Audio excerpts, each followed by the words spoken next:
Hello, this is Don Victor, author of Drawn to Win, host of the podcast Drawn to Win, the director of the Academy of Composition, and the creator of the Core 80 Experience, also known as the See and Grow Rich in Art video course, which you can find out more information at core80.com. This is the Drawn to Win podcast, where I have the incredible privilege to draw artists from around the world into fun and meaningful conversations around art and life, and yes, maybe even a little food.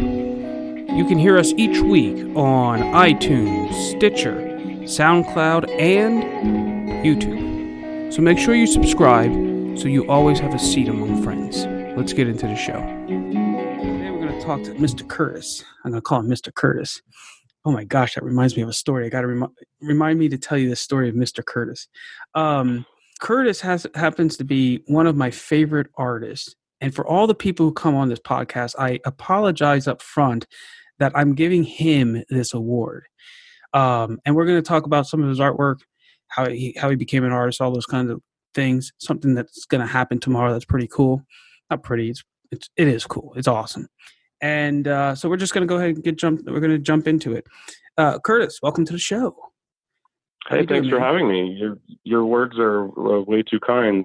I can think of a lot of artists that I would like better than myself, but I was talking to an artist earlier today, and he said line work is the easiest thing to teach somebody, but it's the hardest thing to master. And I didn't know if I believed that or not, but it sounded really cool. But I just absolutely love line work. And so I do want to get into a conversation with you about your line work, what's going through your head when you're sketching. Yeah, I could probably say a few things about that. Cool. But before we get there, let's start here. Okay. What's going on with you, man? Like, what are you currently doing and working on? Well, so I have, I don't know. So, I mean, I don't know how much time we have, but I've been in a serious artistic rut where, I'd get commissions or whatever. And, art is, I don't mean to sound too cliche, but it really is my saving grace. And for my entire life, it has been. And then a couple of years ago, it stopped doing that. And I got really frustrated, like really depressed, like that. My art used to be the way to get out of depression. And then my art stopped working. And I was like, holy shit, what do I do with all this depression I have? And then I tried to make art. And the art wasn't getting me as high as it used to. And it kind of spiraled downhill, And how long was that? It's been a couple of years. I was riding high for a minute. Maybe I got a little too high and I crashed or something. But I found myself just within the past, 6 or 7 months, crawling back out of it. Yeah, I noticed that. Where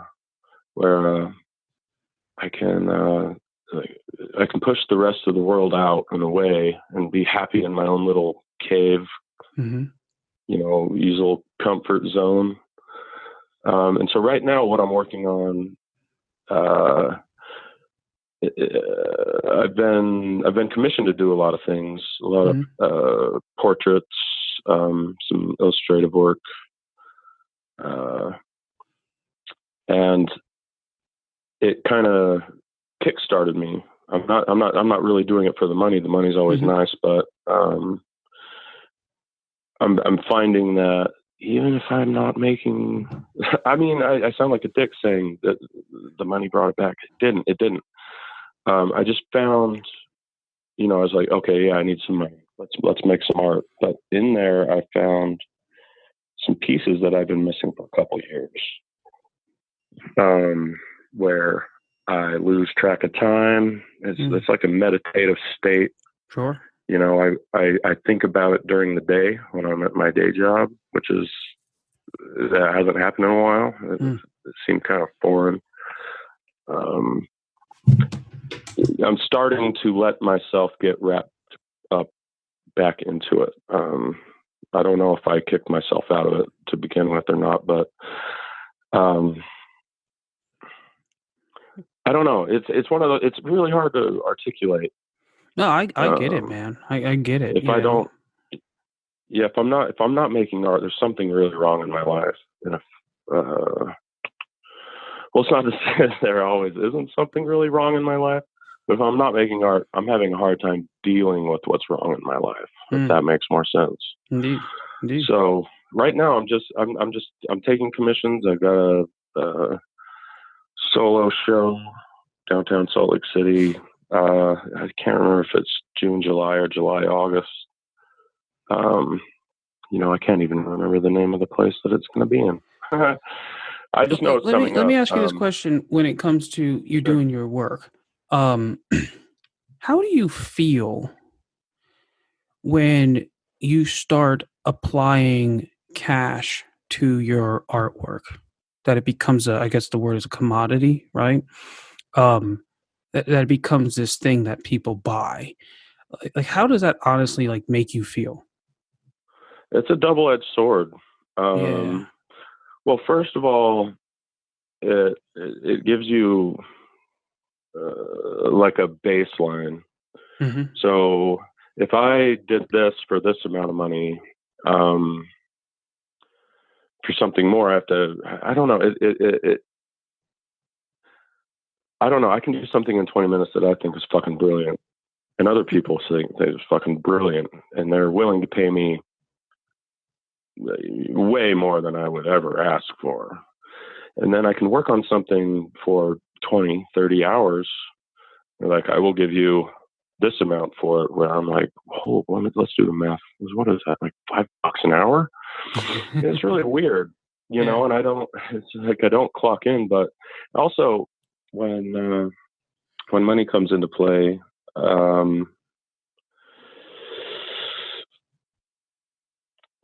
for me at least, I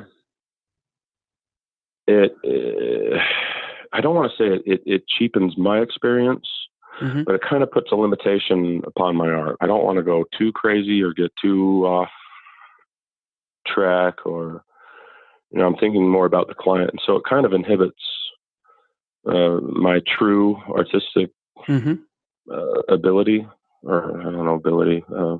So if you were able to have cash flow come in that had nothing to do with you producing art, so that you could then just do what you wanted to do, would that be like the ideal situation? Or would you rather like get paid bukus of money to do your art? I've been in this situation where I didn't have to worry about money.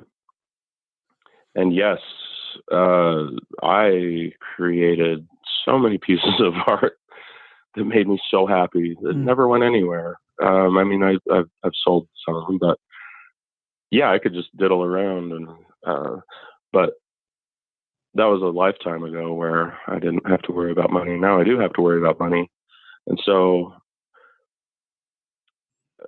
it's hard to pass up an opportunity. Indeed. But no, I feel I would love to get back to that place where I can just create without thinking that I have an audience, or working for somebody else's expectations. Yeah. I probably sound whiny. No, you don't. Really I think it's one of the reasons why I'm so attracted to your work. Because my father once told me years ago, he said, either you make money so you can paint what you want to paint, or you make money painting what other people want you to paint. And I was like, I want the first option. And because for me, drawing, it like, I love the way you said it. It was my salvation too. It wasn't something I did for a career. It wasn't a hobby. It was like, I went through so much shit when I was a kid that this was the only consistency that I had.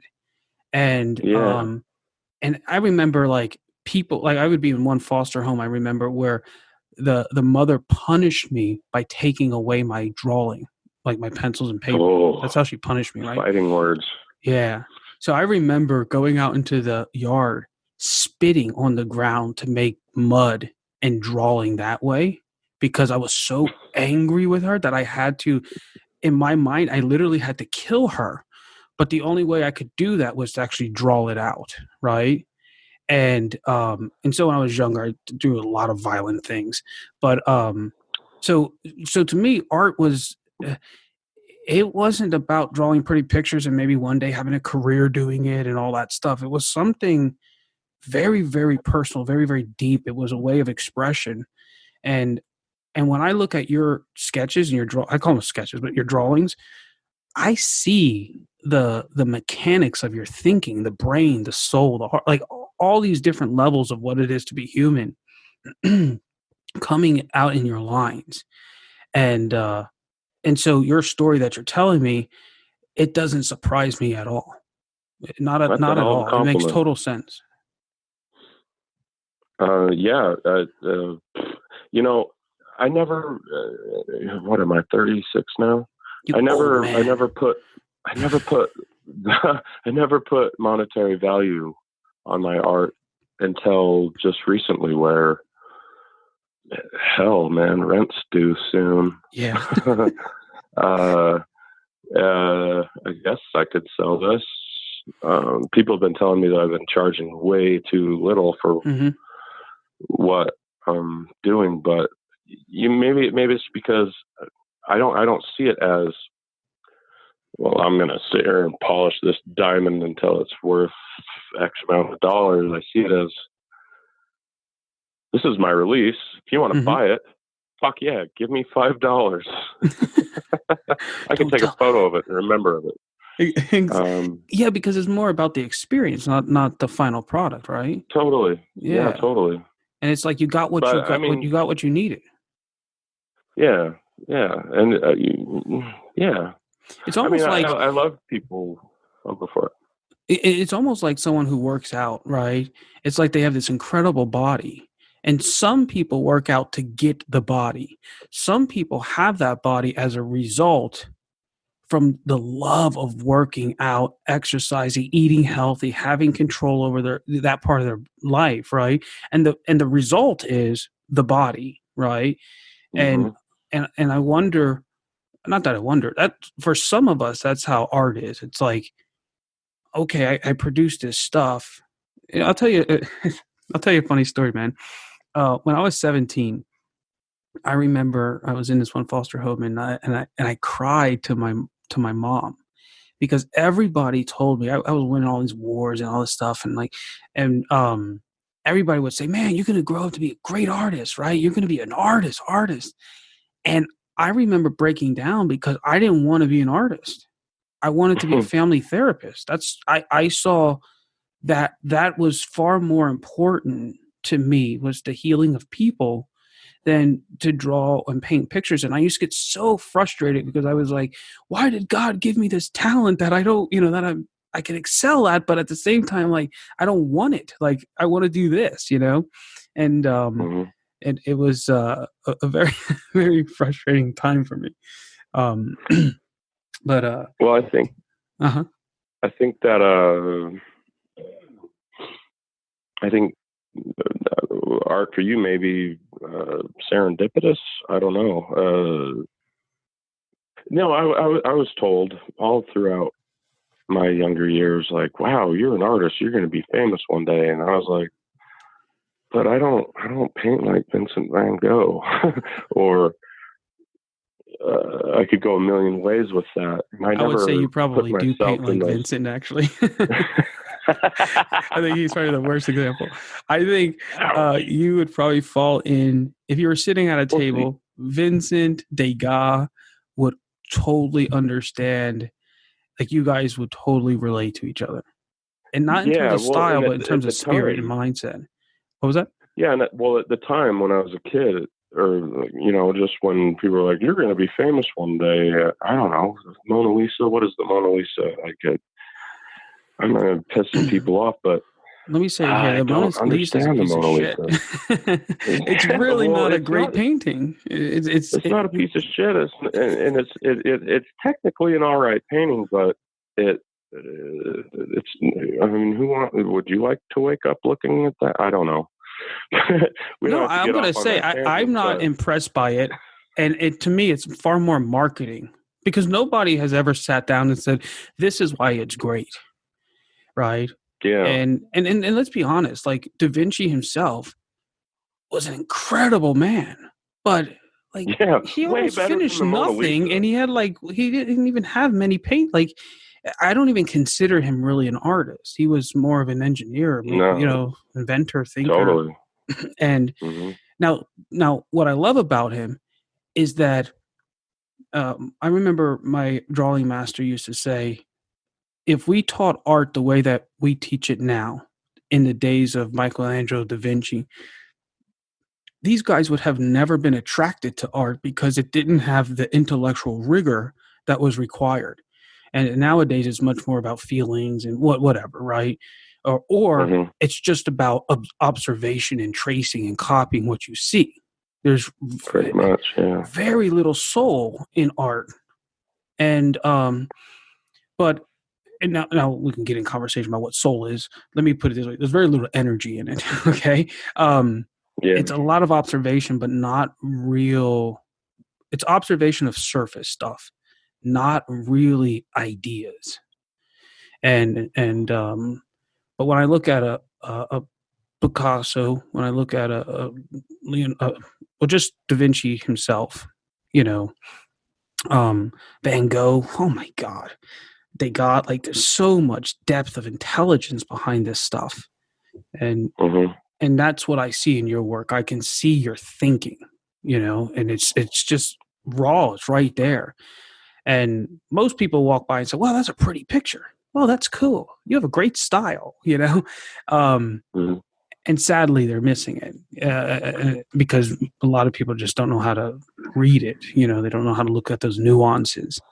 And Well, and to bring it back where we were going with, where people say this is your calling or whatever. mhm.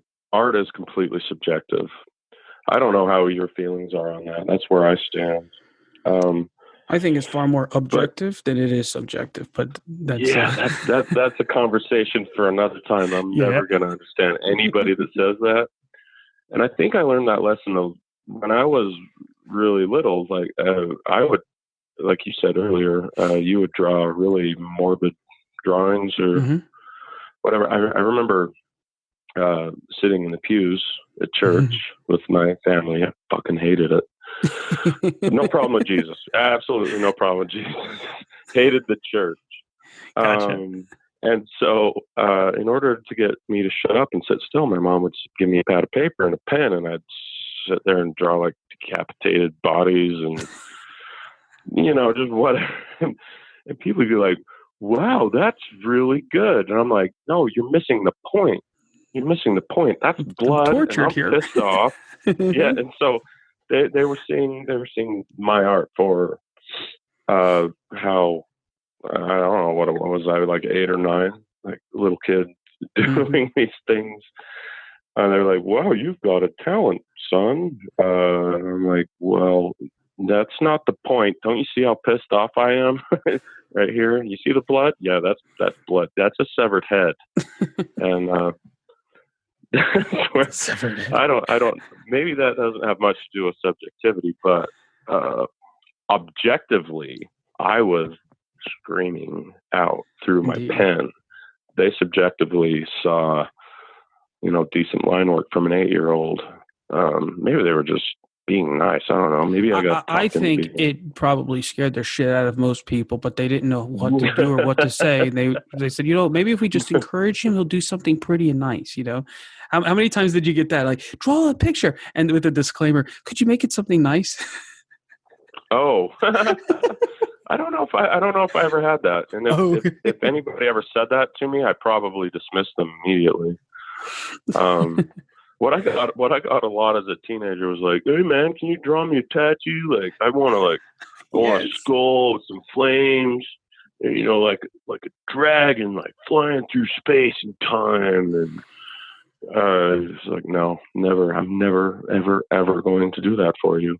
I'm sorry, but I don't know. It's a weird relationship. I'm kind of curious. Like, when people ask you, "Hey, can you draw me something?" Like even now, is your first reaction like, "Yeah," or is it almost like, or is it like, "No"? It's almost always no. Yeah. Can you draw me? No. Can you draw me a thing? Well, I don't want to. I know I sound like a dick, but I know, and I tell people that I'm like, I apologize. I don't want to be rude, but the answer is no. And it's like, because it's so personal, it's like, I'm not your whore. Well, but no, if it resonates with what I'm doing, absolutely, yes, let's do it. Yes, let's do it. But I'm not. I mean, I want I want a horse with two horns jumping through a ring of fire and butterflies coming out of its ears. Yeah, I'm like, oh, well, okay, give me $2,000. Yeah, that's when you do it for the money, for the cash. I would do it for $2,000. That's when you do it for the money. Yeah, and so, yeah, because now you're creating now you're just creating an image for them. You're not creating. Well, and also, you have to learn how to get over yourself, and sometimes listen to other people. I mean, just as a test to yourself, when somebody says, "Hey, can you draw me a skull with flames and dragons?" I'm like, oh, shit, let me try, because I'm only failing if I don't learn from it, and so I can try it and then just tell them, no, it didn't work. As long as you're always learning, I feel like there's a lesson in everything that you do. But I guess I've just been asked that question so many times, not that exact one, but something analogous so many times that it's like, no. If somebody presses me into a, go ahead. I don't have many regrets in life, right? But when it comes to art, I remember when I was younger. No, actually, I have about 3 major regrets, and they all had to deal with being afraid of something, so I didn't act on it. I remember I was in high school, and I did these caricatures at this one Christmas party, and I did it at a fair, and then the people invited me to a Christmas party. I did it at the Christmas party, and they owned this diamond jewelry store. And so when I was 18, they're like, "Hey, would you like to come and apprentice as a diamond cutter?" Right? And I just got so afraid, like I wasn't worthy enough of being around those kinds of people, right? And that I said no. And that's probably like, who knows what that would have led to. But when I'm looking back on it, I'm like, oh man, like that's my my regret. But people used to always say, man, you'd be a great tattoo artist, just like they said to you. And now at 41, I'm looking at the tattoo work that's coming out, and I'm just going down the list, and I'm like, oh my gosh, like I totally would have been awesome at that, Like I find it intriguing now, and I'm like, man, the work that they're doing, the color, the values that they're putting in, the design work, just like all of it. And I'm like, man, like maybe should have done that when I was younger. Well, they have different tools now. And so you and I come from a generation where you'd sit there with tracing paper and you do the same thing. I don't know how. So I'm not a tattoo artist. I know a few, but I mean, they map it out on a computer and they print this thing out that they lay over your arm or knee or buttocks, whatever you're getting tattooed. It used to be that you would have to physically, manually draw that thing. I'm not casting any shade on tattoo artists. I know that I could never do that. I could never do that. First of all, I don't like blood, don't like needles. Also, I would regret putting anything permanently on anybody's body. I have a couple tattoos floating. I didn't personally do them, but there's a couple tattoos floating around the world of mine. Well, my artwork is on some people. Oh, really? That's cool. Crazy. That's awesome. Like, man. Yeah, one of them is huge, and every time I see it, I'm like, God, why did you do that? But I They don't carry know. a piece of I you don't know. everywhere they go. So you started out drawing when you were younger. Did you go to university at all for your art? No, well, no. I didn't go to university. I went to. I graduated high school early, and so they put me in to. I'm not, dude. I dropped out of high school, and Really? then I graduated. I did all of my shit within a year in my junior to senior year, and I graduated early, and they decided to put me in concurrent enrollment at Salt Lake City Community College. I took Okay. my first college drawing course there. It was for non-art majors. Mm-hmm. Um, no easels. We were sitting at like what are those black tables called you have in science class that have like the little burner, the Bunsen burners? Tables. Anyway, fireproof tables with the Bunsen burners. They had us sitting in stools, and we just put our boards up on our lap. And I don't know. She'd put a cornucopia in the middle of the room, and we'd draw Oh it. God. I learned a lot, but after that, after I graduated high school,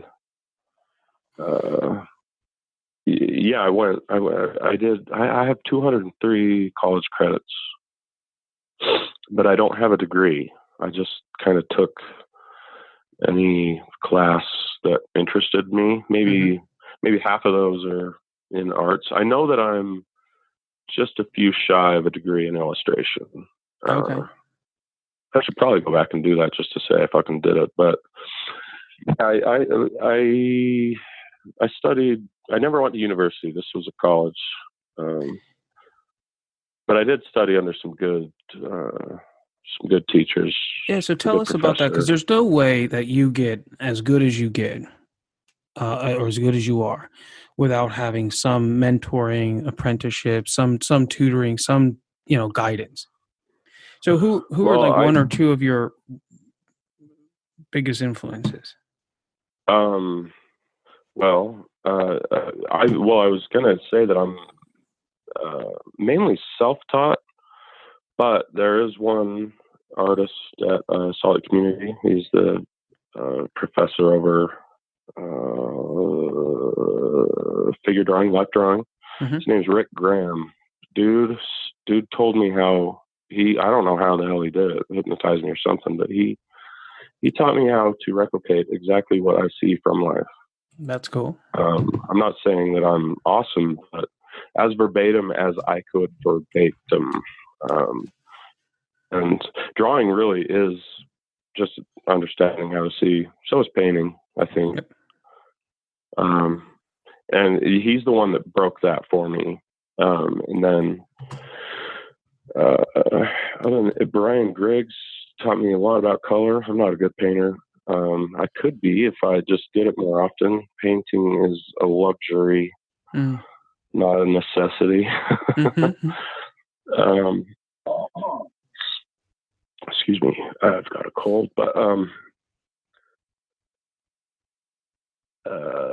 I think I learned a lot from Bern Hogarth. Is that his name? Bern Hogarth? I don't know. If you don't know him, you should look him up. I learned a lot from him. I learned a lot from looking at the works of Egon Schiele. Yeah, I can see that influence. Let's see. Edward Gorey. John Singer Rembrandt. John Singer Sargent. Andrew Wyeth. Andrew Wyeth was huge. He's one of my favorite composers. Nice. Balthus. Oh yeah, the guy with the cats and the girls. Well, no, his art's very unsettling, which is fine. I Yes. like it. It's not that I like it because it's unsettling. I just think he was a I think he master was composer. brilliant. Exactly. I remember I did an analysis of his La Victime, Mm-hmm. and I'm looking at this painting, and I'm analyzing the design work underneath it, And all of a sudden I realized, holy crap, like I didn't know the title. When I look at a new work of art, I try never to look at the title until after I come to my conclusion. Mm-hmm. And so I'm looking in the design and I realize that he puts the neck and the head, I think the head is almost all horizontals. The neck is this very strange angle and it's like disjointed from the body. And then when you come down through the body, it's constructed of all of these strange diagonals that are just like gyrating. And when you Mm-hmm. step back and you look at it, you realize, oh my gosh, somebody got strangled to death. Like, and if you look at it and you actually draw an imaginary person over it, the hands go right around the neck like he choked her. And then the body is flapping, the legs are flapping to the point like the life leaves. It's like an animation once you get into the design. And I was like, oh my God, this is so sick and so brilliant at the same time. And I don't like his work, but I have to give him credit for what he is. And he is a brilliant composer. He just chooses to communicate very, like you say, unsettling things. But he's Well, freaking and brilliant. wait. Do you not like unsettling artwork? I don't. I mean, Maybe look at because Bloody Jesus. That's way fucking unsettling. I And don't like horror most of movies, art. man. Like, like I don't like to put that kind of imagery inside me. And Okay. now, what's worse, and this actually is worse. If it's masterfully composed, I will spend time with it because it's earned the right of my time. Yeah. Check out But David Lynch if you want to get wait, disturbed but I don't know understand David some nice. Lynch. Oh, if you don't know David Lynch, look it No, up. that sounds very familiar. Blue Velvet, Oh yeah, David Lynch. Yeah, this dude. Eraserhead. Yeah. Um. Very unsettling, but very you can't look away because it's done so well. You got to be in a mood, You gotta be in the mood. Yeah. It's yeah. But I'll tell you what's really unsettling. Just going online and start clicking through artwork. Like that. Like a lot of times, I want to go out and I want to look at the artwork that's out there today, Mm-hmm. and I'll go for a half hour, whatever, just browsing through sites. And then when I'm done, I just feel so violated and so beat up and so exhausted. Because there's such little composition, such little design, such little order, uh, in so much artwork nowadays that they're not caring about how the eye moves. And so the eye gets so exhausted, the brain gets so exhausted looking at these things that are just all over the place that I, when I'm done looking at artwork, or if I go to a gallery or something, a lot of times I leave feeling very dirty, very angry, I feel like I walked into somebody's house and they just grabbed me by the shoulders and shook me for 30 minutes, It's like, Well, that's subjective. You have to. Well, I it's mean, not. That's where I say it's not, because I can sit there and show you exactly why it's doing that. And once I show it to someone, they can never not see it the again. Beatles. Mm-hmm. The Beatles used to shake the shit out of people. Like, if you went into somebody's house and they had the Beatles on, they're like, the Satan's here. Well, I would say that the subjective part in that is the meaning, right? Or maybe the culture, like, hey, that's not, or a taste thing, right? Yeah. But like I liked, what was his name? He was this brilliant musician. Oh darn it, Jimmy, not Cochran. Oh darn, I can't think of his name. But when he was younger, he was like a brilliant musician, and he would go on. I think it was like the Ed Sullivan Show or whatever, and he was like spinning tires and making all these weird noises and sounds, and he was so far out on it that was jarring to me. It was just like, but yeah, we'll save the conversation about what's subjective and objective another time. But you can edit all that shit out. No Um, editing here, man. No editing. oh, all That's too right. much work in the end. Just let's have a conversation, record it, and people can enjoy it or tune out as they wish. Okay. Well, you were talking about composition. Composition is paramount. Well, line composition. I think composition is paramount to. It's not. It's not what I do, but if maybe it's the OCD in me. Mm-hmm. I don't think I have like a rich vein of OCD running through my body, but I know that I have the tendencies because so many of my family have it way worse. But I want things to feel balanced. I want things to feel natural and Not totally. I and get so it, man. yeah, and that is something that I don't know. Are you a fan of Andrew Wyeth? Not a lot of people are. People Yes. think he's very dry and dull and You know, Norman colorless Rockwell, I and think, got in fights with him. depressing. Wait, what? One of the Wyatt, was it NC Wyatt, I guess? Rockwell used to get in like arguments with him. Like he would. Yeah, It NC was kind of, Wyeth was yeah. with Rockwell. They were contemporaries. Both of them were master composers. Indeed. Rockwell, okay, and so this is a subjective opinion. I think Rockwell was one of the best composers, but I think NC Wyeth and his son Andrew could get away with the very minimal compositional elements and seam it all up together. Yep. Without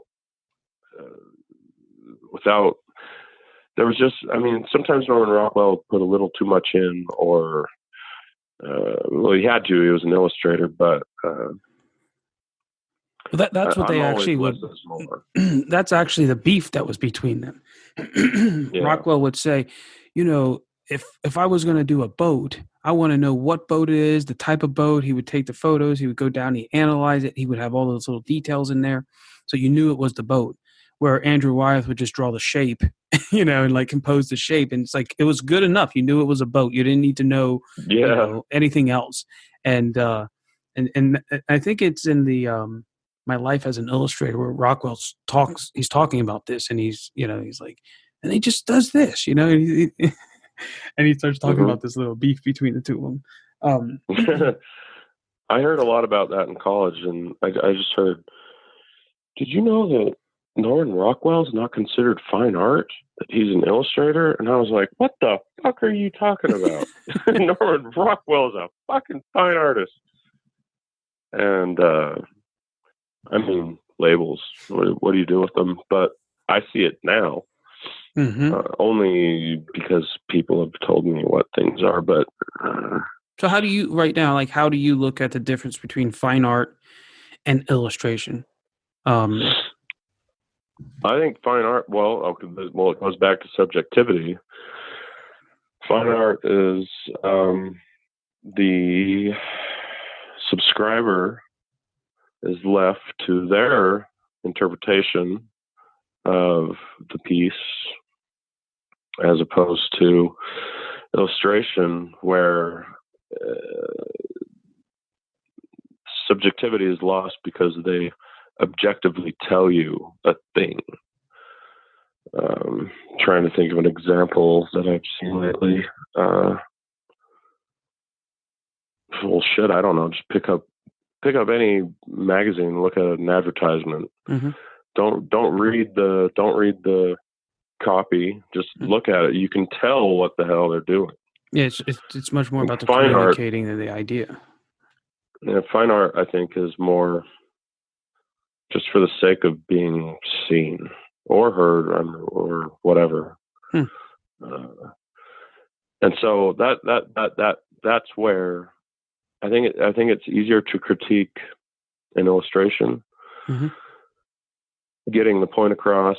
I mean, you can say, well, wow, their line quality really sucks, or they're horrible with color, or man, whoever they had print this was really didn't know what they were doing. But when it comes to looking at a piece of fine art, it's hard to argue. I don't know what that shape is over there. It doesn't make sense to me. I think this is garbage. Even though everything else looks really good, I just don't understand that shape. And also, why is there a penis in it like this? What is that? or anything symbolic. So let's look at like at a Dali. When you said penis, I remember the lady bending over out of the window and she's all constructing penises, right? When you say Dali, I think clocks. I don't think penises. Well, when I say well, then let's not say penises. Let's say cocks, okay? Just drop the L, and now we're talking about the same painting. All right. So, when so this painting, like, and she's all constructed. Now, is that an illustration or is that fine art? Wait, I'm sorry. Which painting are you talking about? All right, type in. Oh, if you're on the computer, type in Dali painting. No, penises. I'm not at a computer. But... Okay. So no. Dali is. I a lot of his work is illustrative. Is that a word? No, but I know what you mean.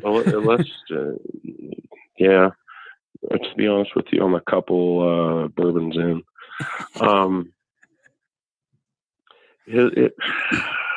He's only trying. He's more of a shock jockey than anything. Oh, that's a great way to put it. He doesn't. I mean, he'll give you all of these images that don't make sense, which is what surrealism is. Like, you have all of these realistic looking images that don't belong together, and the viewer can interpret them however they want. Some of them are so blatant that I would call them illustration. Not that I have a doctorate in deciding what illustration is or isn't, but sometimes it's so obvious. I don't know. And then I think fine art. What about like a Caravaggio? You look at a Caravaggio, illustrator or fine artist? Well, I think most things that came before the idea of what is art, not like in the Dada sense, but in the sense of, what if I didn't make everything representational? And I'm no art historian, scholar, or whatever, but I think everything before that time period where they really started stretching the boundaries of what art is, I think all of that had some sort of narrative to it. Caravaggio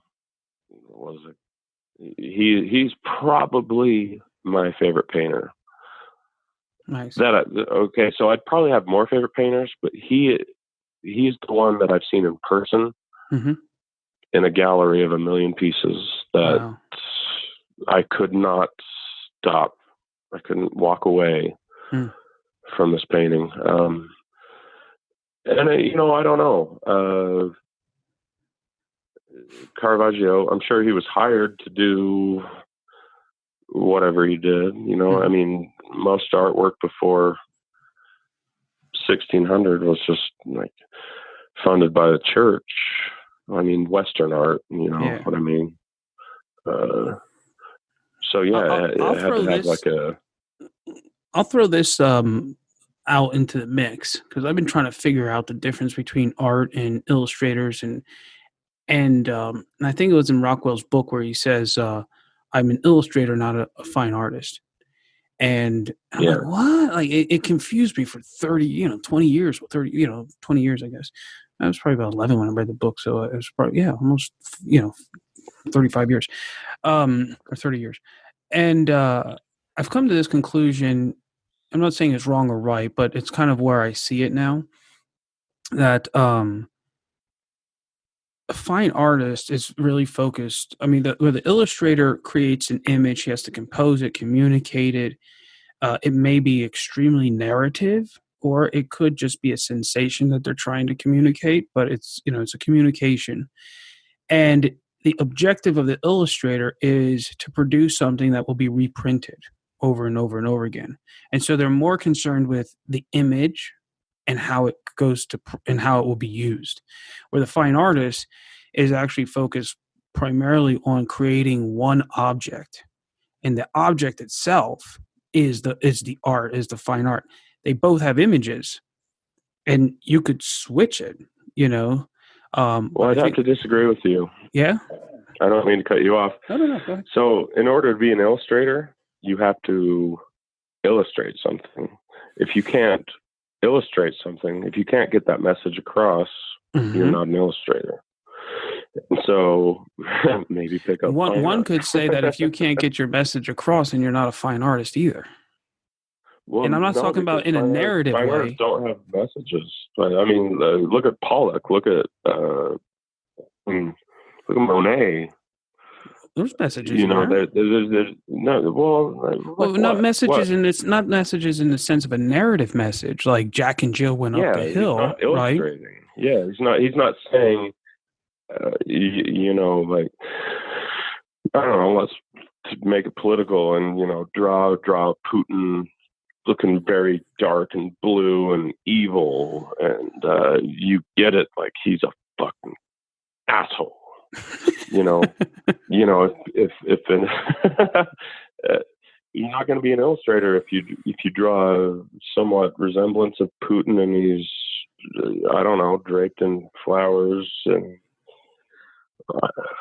I don't know, just something that doesn't have to do with him. Or you don't think of flowers when you think Putin. You think dark, dismal structure. Sure. Maybe with him stepping on some flowers.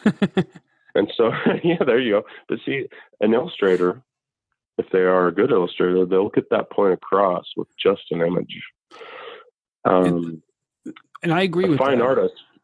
Yeah. Mm-hmm. So if you can't be a good illustrator if you can't take Putin's image and get a point across.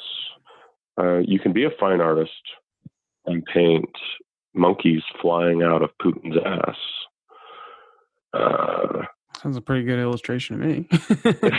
yeah. Well, and that's also illustrative. Illustrative? That's the word of the day. I'm gonna look that up. Illustrative. Illustrative. If you did hold on,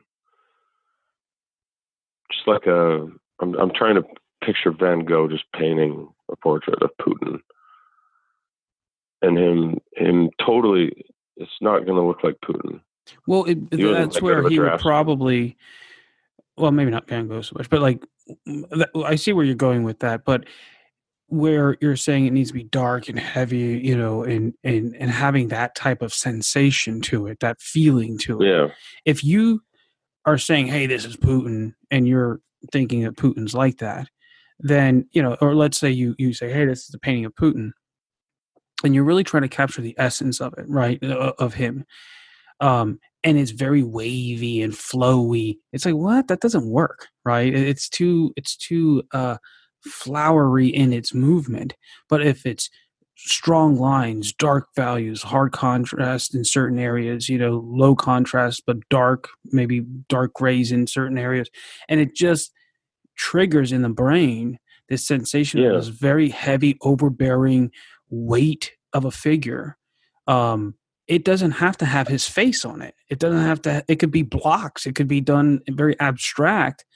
And if it says Putin on it, the squatter of the world or whatever, or the weight of the world or something, and you feel that, now to me, that fine artist has effectively communicated well, even though it may not look like Putin. No. That's as soon as you put type in there. No. I'm talking about just the title of the painting, not type on the painting itself, like just in the description. Oh, okay. The title of the painting. That does make a difference. Yeah. That totally does make a difference. But that's the artist's interpretation of him. So, Well, of course, but the artist was the one who set out to do it. Well, no, but an illustrator is to communicate through visual optics, images. And so a bad illustrator would paint Putin flying through rainbows and bunnies and whatever. It wouldn't, unless they're doing satire. So he's not, but you'd have to make it obviously satirical. Exactly. So I guess what I'm saying is, I'm not trying to argue with you. No, this is fun, man. We're having a discussion. I feel like I'm chilling with my brother, man. Illustrators convey messages with nothing but an image. If they cannot convey that message with just the image, you shouldn't have to look at the title of the drawing.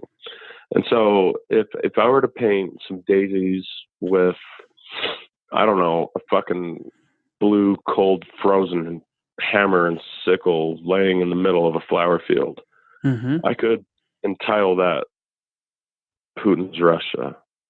It wouldn't be on the image itself.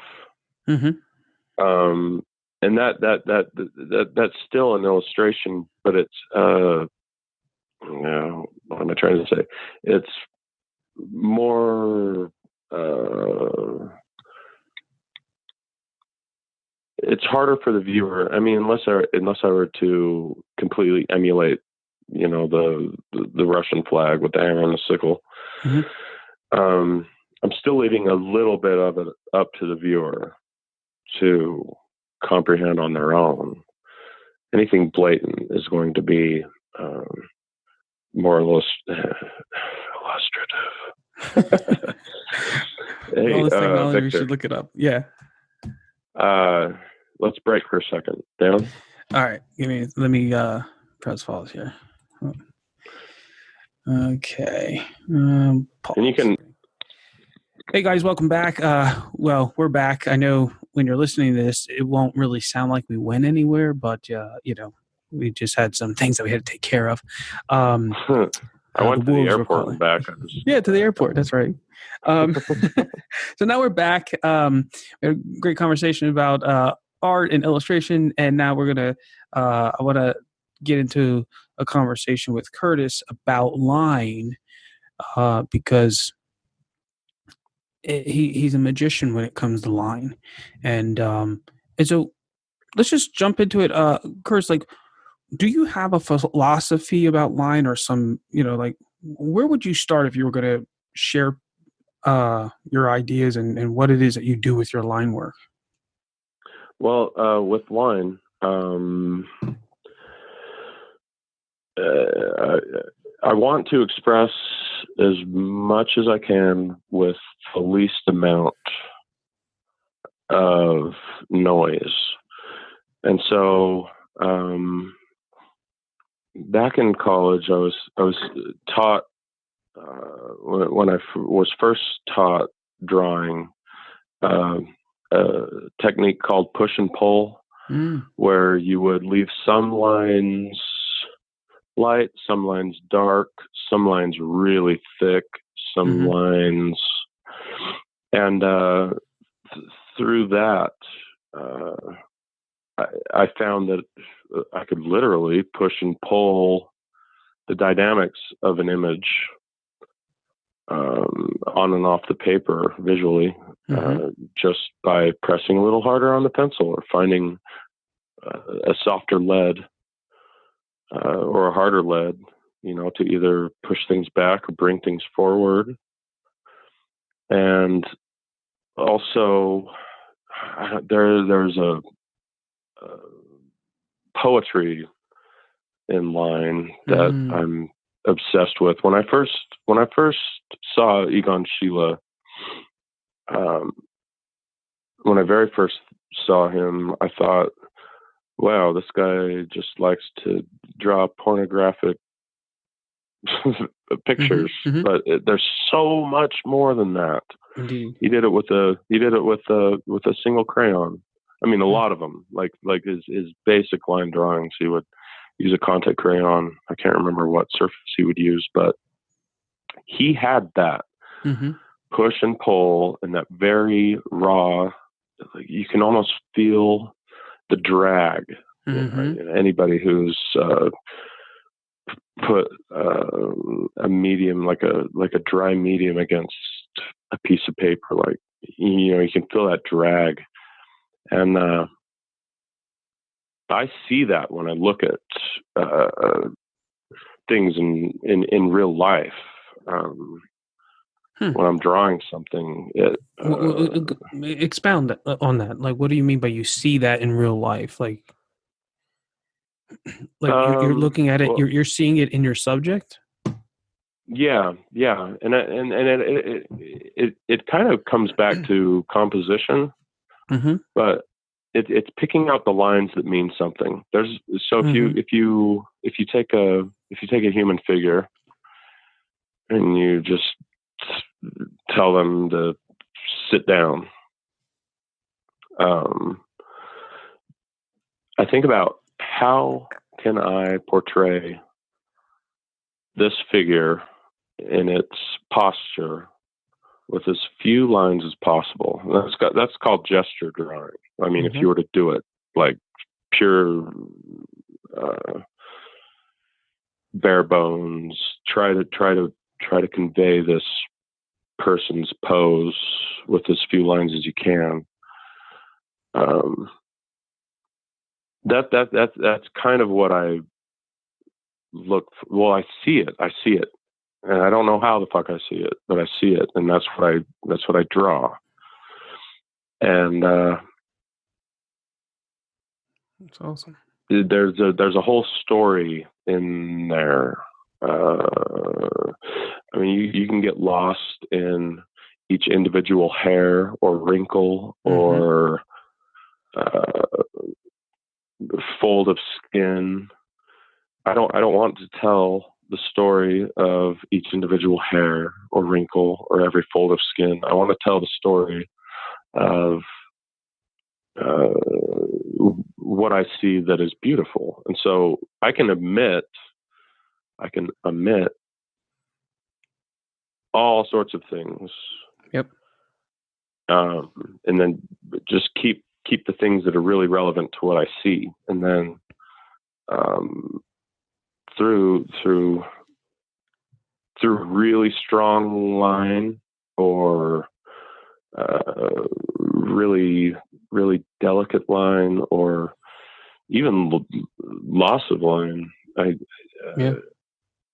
feel that those things, I just see them and I try to convey them. I don't know. It doesn't make sense. It doesn't make sense to me, and I like that other people like to see it. I like that I like to do it. Now, when you said that the line is poetry, yeah, because I want to explore that with you. Describe that. What does that mean to you? Like, what does that mean that it's poetry? Well, it's I see harmony basically. If not harmony, I see juxtaposition or chaos, and I want to either use the harmony or I want to just totally play around in all that chaos that I see, and it. I usually go for the harmony. I like in your drawings a lot of times where the light lines are, the very faint, where you're kind of almost just gliding across the paper, right? And it's like your line starts, it's heavy, you're making that mark, and then it's like you want to go somewhere else or follow this energy through, and then but you don't want to break the line, right? So you just kind of like follow it to another point, and then it begins to speak again, right? And I like just how when I'm looking at your work, I like just letting my eyes move through the line. And when you're drawing the line, do you feel that your breathing changes? I don't know. I don't know if my breathing. The only time I've noticed my breathing change is when I do a lot of photography, Mm-hmm. and when I'm shooting a subject and I'm feeling really good about what I'm getting, Mm-hmm. like I will totally forget to breathe, and uh, like say I'm in a crouching position taking some shots and Mm-hmm. stand up. I'm like, wow, there's no oxygen in my blood. And when I'm at an easel, I think everything's a little more calculated. Mm-hmm. Uh, well, at least with things that I want to show. Like I do a lot of blind contour. Uh-huh.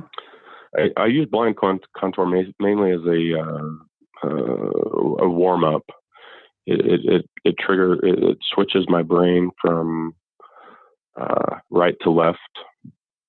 Wait, is it left or right? I'm an artist. Don't It talk to me turns about off the science. logic, and that you're just in that zone of Yeah, kind of experiencing it.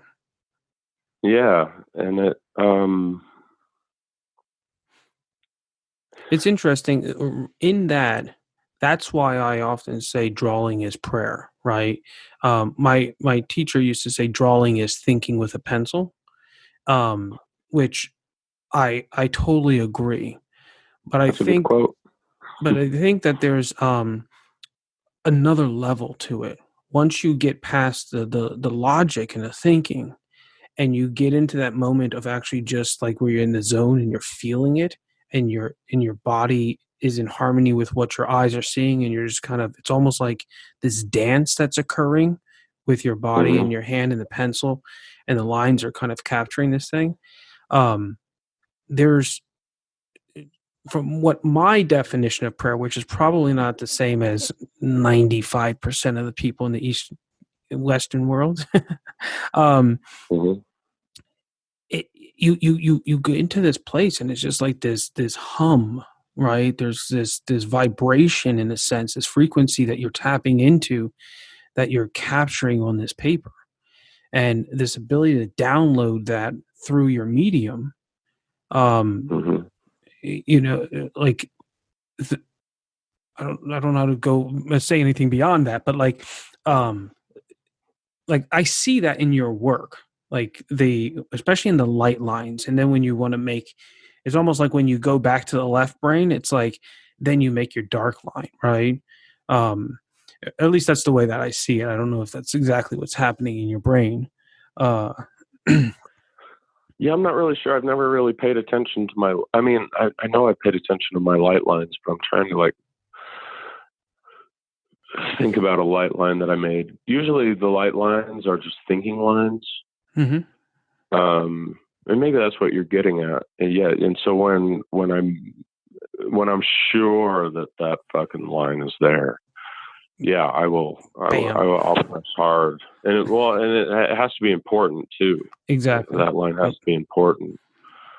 Yep. Um, but yeah, I'll go over a drawing 20 times. Yeah, you start off really light. I don't know how. I guess. Well, I use mainly charcoal. Mhm. Almost, I'd say 95% of my drawings are in charcoal. Um, and a lot of them are on newsprint. I know that people yell at. No, people do yell at me for using newsprint because it's not archival, I draw a but it's newsprint too, so man. forgiving. It is so forgiving with charcoal. You can, especially vine charcoal. You could. I mean, you could almost completely fill the page with just Mhm. scribbles and just wipe it Wipe it off with the off. Yep. chamois cloth, and it just goes away. Hmm. Until you actually But no, I accidentally mean, sneeze, and you're like, no. You doze off. You're like, oh no. yeah. Oh, and also, yeah, you gotta keep your hands really clean. Don't use any lotion. Yeah, you got to keep your hands oil free, or that will stain the paper. Yeah. But if you use a good quality charcoal paper, and you start uh, soft enough, it's pretty forgiving. You wipe it off, but any drawing that you see me make, I'll put the original drawing down, I'll put in. Well, no.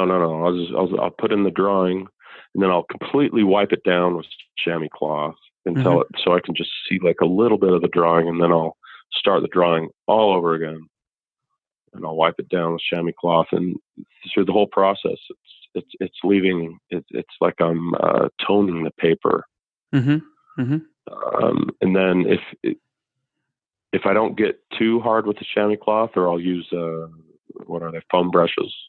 Okay. If I don't press too hard with that, I can lift all of that up with a kneaded eraser, or like a Utrecht. I think they make an eraser called Magic Rub, and it really is magic because it picks up everything. Oh wow, very cool. You would never know that there was anything there. It's kind of crazy, but yeah, I'll go over the drawing at least 10 times until I start to commit to a value. It's interesting. And usually, go ahead. Yeah, I know you grew up in a religious environment, and so did I, but not necessarily that we're in those things nowadays. But once I in the book of Genesis, it says that the Spirit of God brooded over the dark, right? And then there came this moment where, boom, it said, "Be light. Let there be light, whatever." And one day I was drawing and before I make a mark, my hand starts to move in this motion, right? And I'm seeing the lines that I want, and then when I have that confidence, I make that mark. And one day when I did that, I was like, holy crap, like that's what they mean. Like you're brooding over this emptiness, this void. And then when it's just right, you make this mark, right? You make this light that comes out of nothing. And and it's just a very weird and unique way of looking at quote unquote scriptures or whatever, but in this creative process. Do you think when you're running your lines, you said you're maybe drawing them almost 10 times before you make that final mark. Do you feel like you're brooding or calculating, or you're just kind of feeling it, or like is it more of a cognitive type of experience, or all of those things? All of it at the same time. Yeah. Well, and so to go back to your scripture, I'm not sure if this is in scripture, but I can't remember where I heard it either, but it may have been Towns Van Zandt actually said there is no darkness until something shines. And so until I take out, I don't take out my eraser until I've gone over it quite a few times. And after a few passes, my whole surface is kind of dark. And then I'll think, where is the brightest bright? And I'll take my eraser and I'll pull out a highlight, on the nose or even in the background. And I was like, I had no fucking idea it was this dark until I took out my eraser and I pulled up a highlight. And yeah, that makes sense. I don't know if I'm brooding. I mean, I'm always brooding, but I can't really tell how dark something is until I pull out that first highlight. I mean, with paint, it's, you just throw paint on there until you're like, okay, well, where's the brightest bright? And you just take white and just wipe over it. And you're like, holy shit, that's really fucking dark. Or that doesn't look like a highlight because I didn't get dark enough. I don't, it's definitely calculative, but also after doing it so long, I think it becomes more intuitive, where I know, okay, that's as dark as that spot's going to get because I know that this paper is that light, and I know that I can pick up this amount of charcoal dust.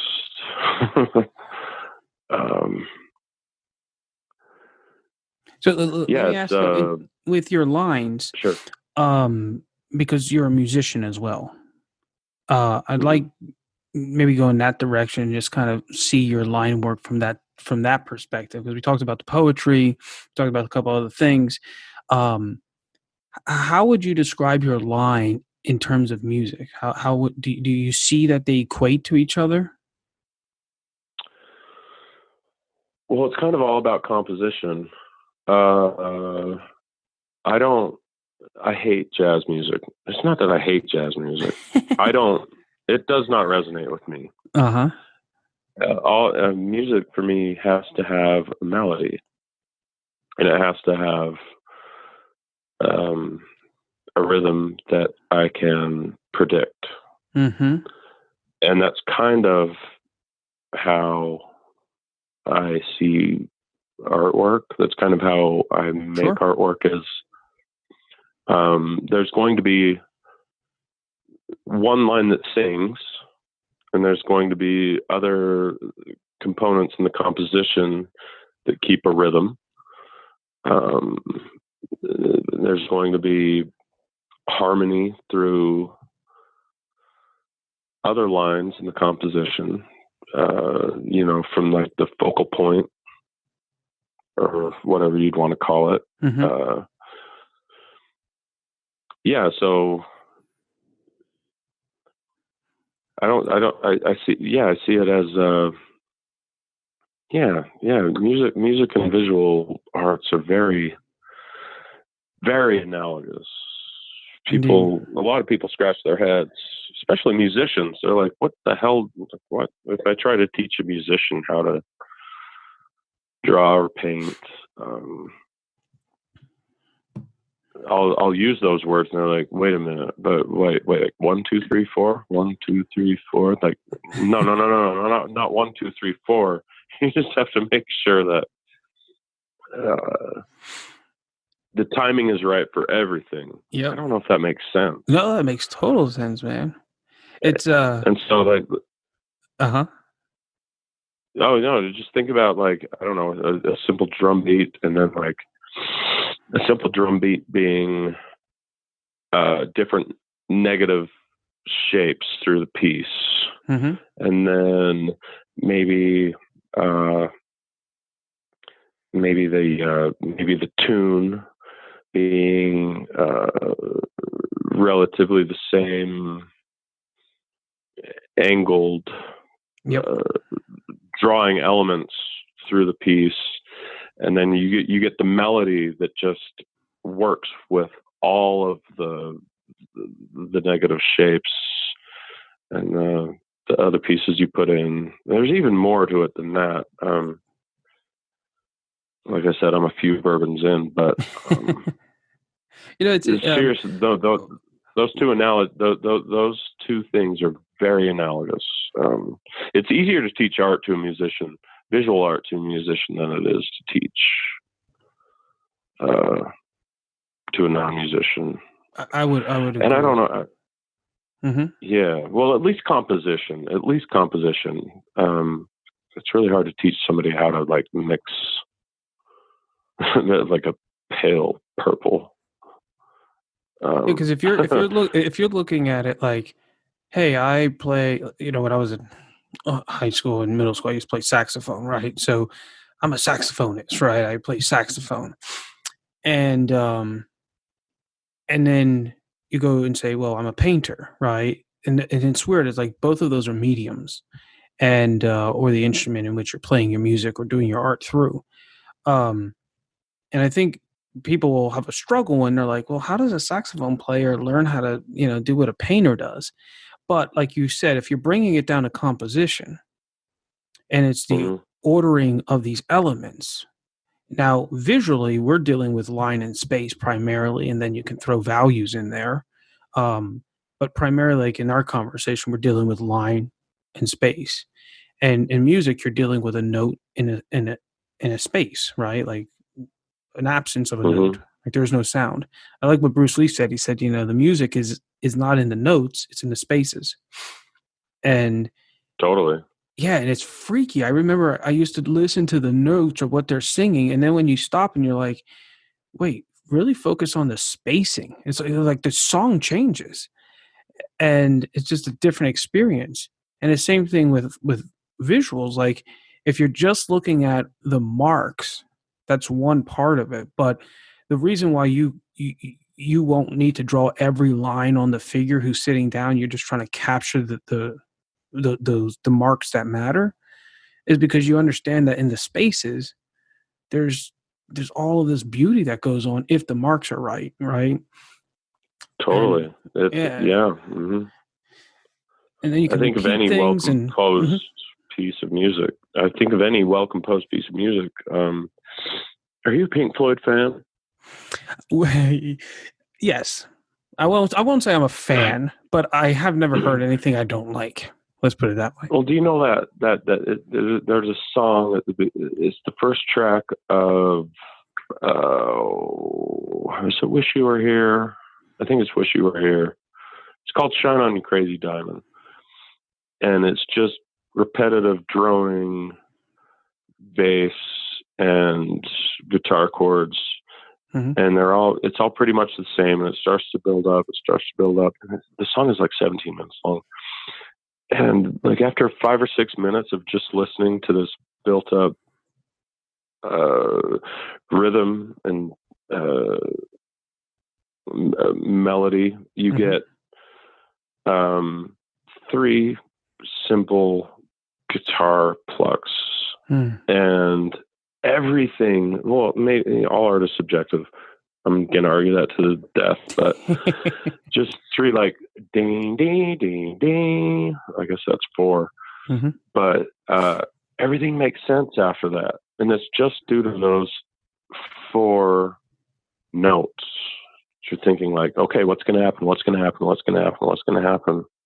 And as soon as those notes hit, everything makes sense, and it makes sense to me on the visual level, where so like one of my art teachers, it was funny.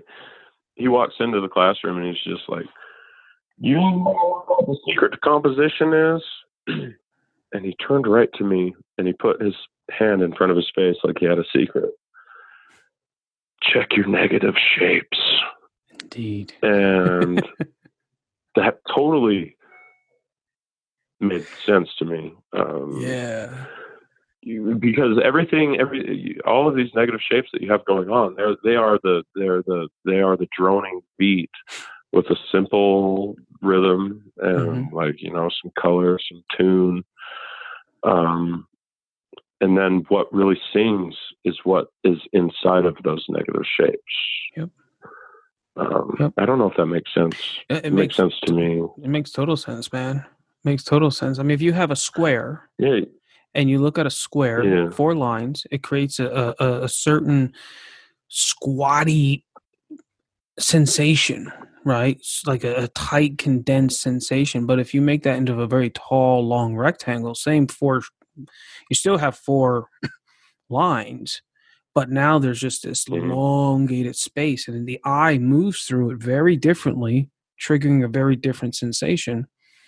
And and that's I can tell very skilled artists because they care for the negative shapes, because they're actually creating a very elegant, beautiful shape in it. Because if not, when I'm grading art, I'll de-appreciate the art in my scoring system if the spacing isn't cared for, because that tells me the artist is too focused on observation, drawing what they see, which is the object, and not really caring for the entire whole, which isn't an object in a picture. It's the gestalt. And for me, it's actually the spirit of the piece. Like that's why at the academy, when I'm training people to compose, obviously composition is so important to me. I have an academy of composition, so it's just dedicated to storytelling, designing, and composition.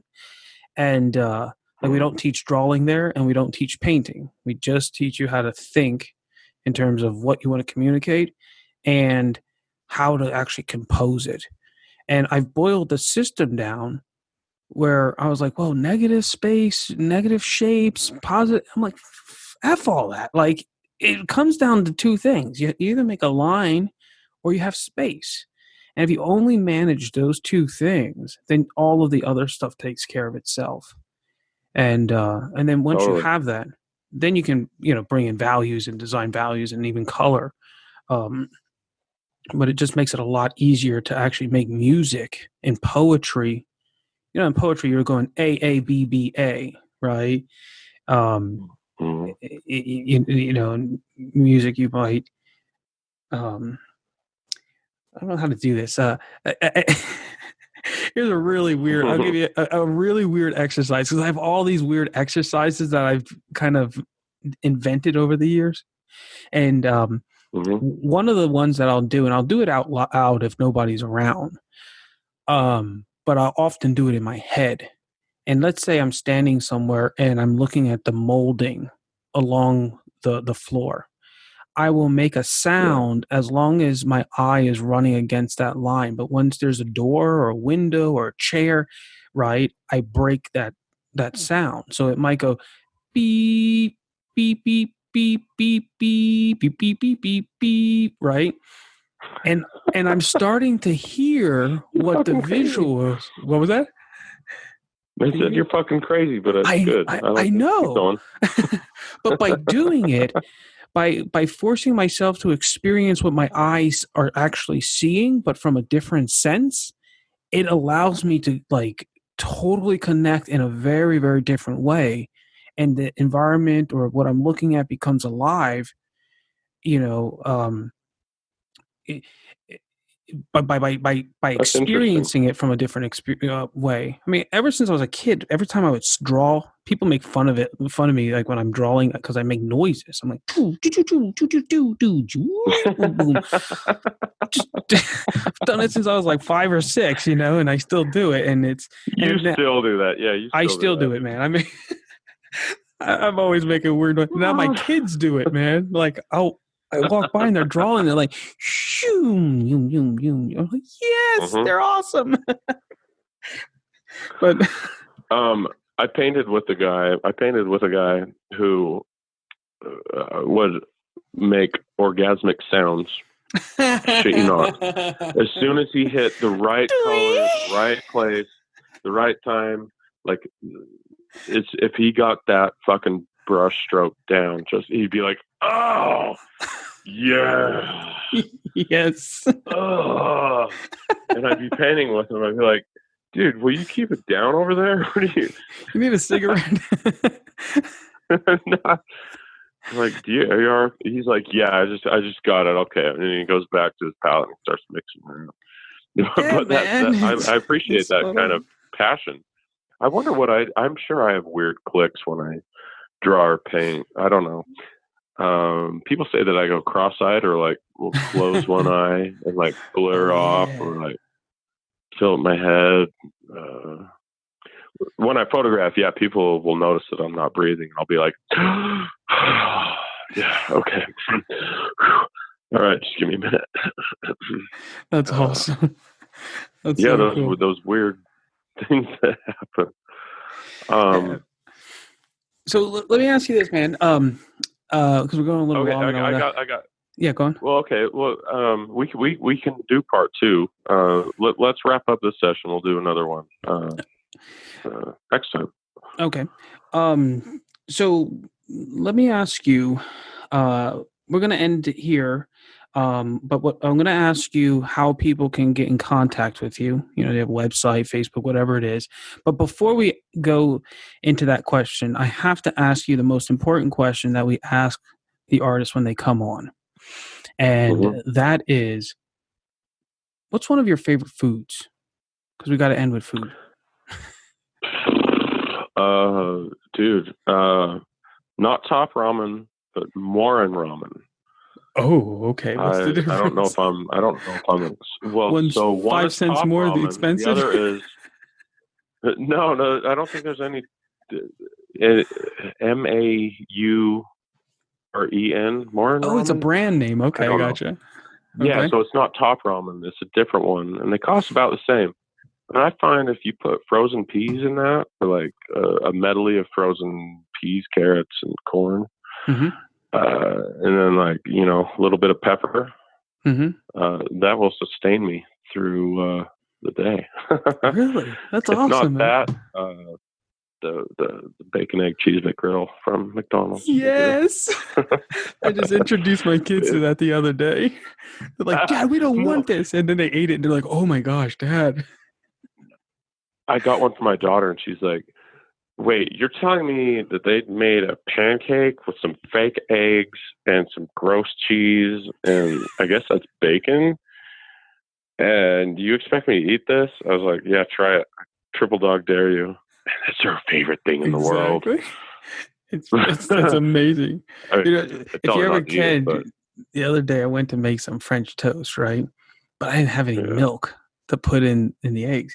So I'm like, well, ultimately I'm really craving some syrup. So I just put some syrup in the eggs instead of the milk and I batted it, put it together. Dude, that's brilliant. Right? And when I cooked it, it was just like that. I didn't have to put syrup on it. And you didn't have to use nearly as much syrup as you normally would. It was so sweet. It was, oh man, it was it was awesome. So Curtis, good job, man. Don Visser. Hey man, it's all about the composition. So how can people get in touch with you? And then we'll call it done for today. Well, you can reach me at C Jensen, CJENSEN, at gmail.com, or you can just check out my Instagram feed at Curtis N. Jensen, CURTISN, as in Nedward. Jensen, JENSEN. Instagram. Awesome. I don't even know. Is it Instagram.com/ Yeah, you better get on Instagram if you're not on Instagram. You're on Instagram, right? I am on Instagram. Okay, Curtis and Jensen. Cool. Yeah. Well, what we'll do is we'll link that up in the show notes, and then people can click on there and go over there. Well, we won't talk about that day, but just so everybody knows, when you're listening to this podcast, the very next day after this is recorded, what are you doing tomorrow, man? You want to go hang out? Oh, hey. Oh, wait, no, we can't. What are you doing tomorrow? I'm getting married, and I never thought I would do that. I never, ever. And so I love women. I've experienced a few women. And I've never been... So usually when I date a woman, it's like, hey, things are going really great. Oh, never mind. But this one is 7 years in the making. Wow. And things just keep getting better and better and better. I never thought I would get married. I don't even know what marriage is. She wants to do it, and I'm on board because I fucking love her. And whatever makes her happy makes me happy. She will put the peas in my ramen for me. It's a match made in heaven. She just knows. Yeah, that's beautiful, right? Man. I love that, man. Yeah, you can say that in your vows. You put the peas in my ramen. Holy shit! You just gave me an idea. Everybody's gonna laugh. That's awesome, man. That's so cool. Well, hey. All right, man. Congratulations. Have a good one, and we'll do another podcast, probably even a couple. I really enjoyed this time with you, man. Total respect for you. I can talk art all the time. Sorry, to anybody that's listening to this, just know that I'm getting over a cold, and it's been a long day, and I have a few bourbons in me. So if I'm not making sense, you without then may cast the first stone. All right, there we awesome. Go. All right, man. Have a good night. Enjoy tomorrow. Ciao. All right, Don Victor. Yeah, keep in touch. See you later. Yep. Hi, my name is Delisha van Deventer. I am from Gauteng in South Africa. I am a landscape artist. I'm currently doing the Core 80 at the Academy of Composition. This course has had an invaluable impact in my life, into what my art should look like and how I should be presenting my art to the art world.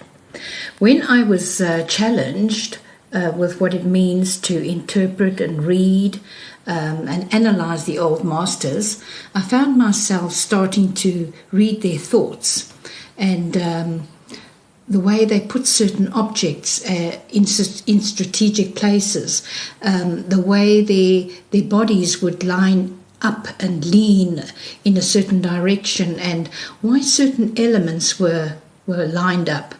All of these were so beautifully composed and strategically designed to fit into a story, so that when the viewer looks at the painting, they are mesmerized, and the energy of the piece draws them into the story. As an artist, I will be applying these principles so that my art can have that wow factor and go to another level. I highly recommend this course to all aspiring artists, especially amateur artists, accomplished artists, and as well as gallery owners. In just 30 days, the Core 80 experience teaches you to decode the intentional design underneath great masterpieces. Through video lessons, assignments, and feedback, you learn to recognize the underlining structures like thrust maps, echoes, and gamuts that give master compositions substance and gravitas. Knowing how master artists and illustrators compose their artwork unlocks your ability to give your artwork more meaning and energy. Enroll today and get a 7-day no-hassle money-back guarantee at core80.com.